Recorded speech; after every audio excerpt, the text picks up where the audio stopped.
Gentleman from Indiana is recognized for 3 minutes.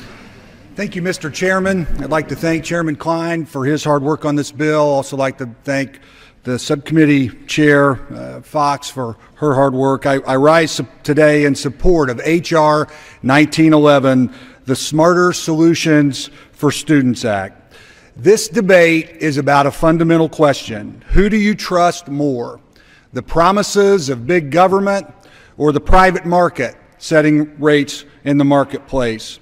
I believe we must return to a market-based policy rather than keeping Congress in the business of fixing interest rates by throwing darts at a dartboard.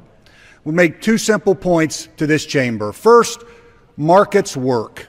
The President has recognized this. Our Education Secretary Duncan has recognized this. They both have called for a market-based return to market-based rates and policies on our student loan interests.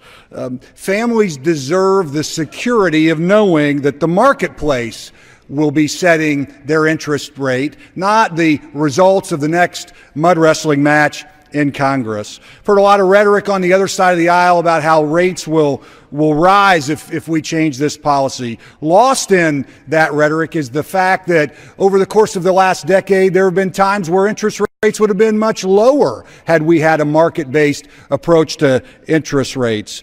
In the 2002 student groups lobbied Congress to set student loan interest rates at a fixed 6.8% beginning in the 2006 academic year. At that time, rates on student loans were variable and at historically low levels. However, student groups believed that a 6.8 rate would result in a better deal. Turned out they were wrong. Through that period, interest rates, had we stayed at the variable rate, would have been 2.36%. I don't think it's fair to those families that accumulated loans during those times that we had the government in the way.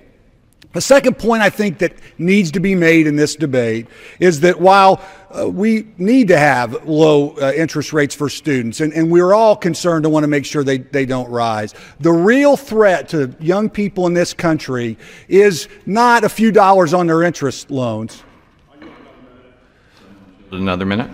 The real threat is the explosive growth of debt in this country. The fact that we are adding $1 trillion of debt each year, $6,800 of debt per taxpayer each year, and it's dragging down our economy and hurting our ability to create jobs.